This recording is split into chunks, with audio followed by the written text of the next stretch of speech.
Hello, friends. I'm sitting here in the calm before not the storm, the next thing. Look at my classy that means you need to get more detergent.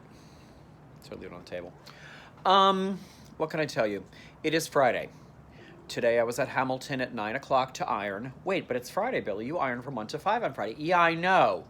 Except when they have a put-in rehearsal, and they had yet another pudding rehearsal.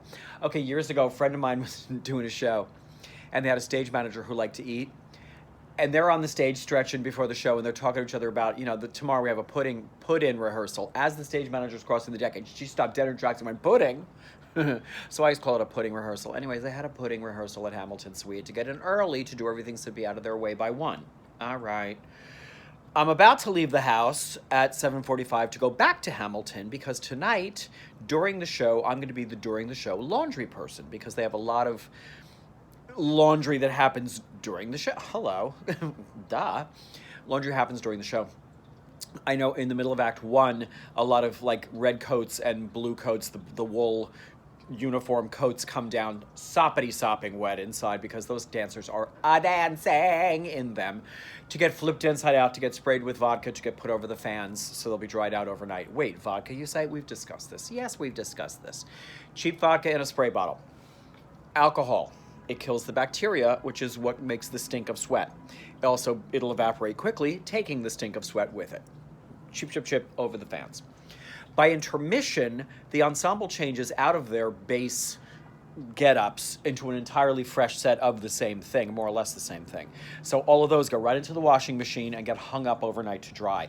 Shirts that are dead at intermission into the washing machines over the fans. So it's just going to be a lot of wash it, spin it out, hang it up to dry overnight.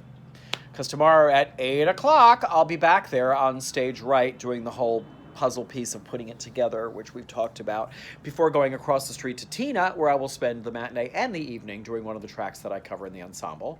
Before Sunday, where I'll be back at 9 o'clock at Hamilton. I think I'm doing stage right again. Maybe Principal Men. I don't know.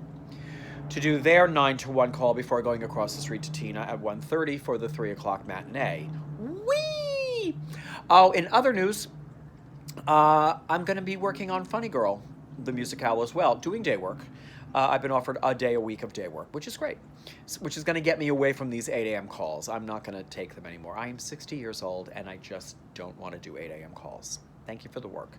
I've been saying yes, but I'm going to start saying no to 8 a.m.s.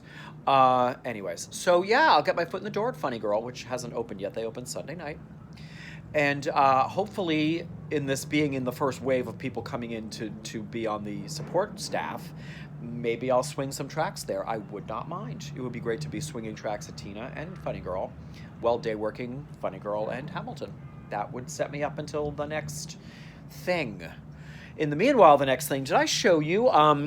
This is where my house gets messy. My friend that makes these dolls, I'm doing clothing for them. You've seen these before.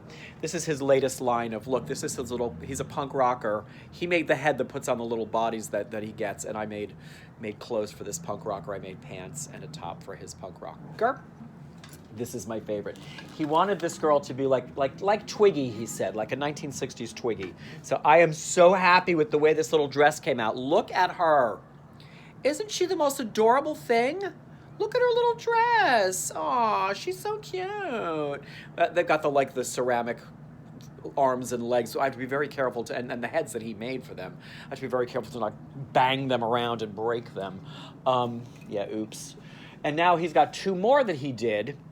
These that have these red heads that he put on them, and they've just got their raw body parts at this point. He wants these both to be Krampus. You know Krampus, the Christmas demon that puts kids in a sack and beats them with chains and shit.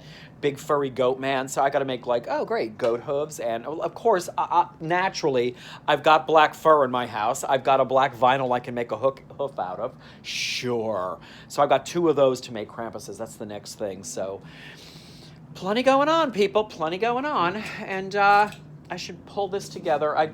Let me clean up so that the cats can't. The cats. Prankus has now got this new thing where anytime I go anywhere near the kitchen, it must mean it's time to feed him. No, it is not. He's being told over and over again, as kindly as I can. No, it is not. No, it is not. So he, yeah. And this whole me getting up early to do things, he's still just like, if I don't feed them at 6 o'clock in the morning, which I'm like, you're going to be hungry later, so I'm not feeding you. Then I just get the, you hate me. You hate me. You hate me. You hate me.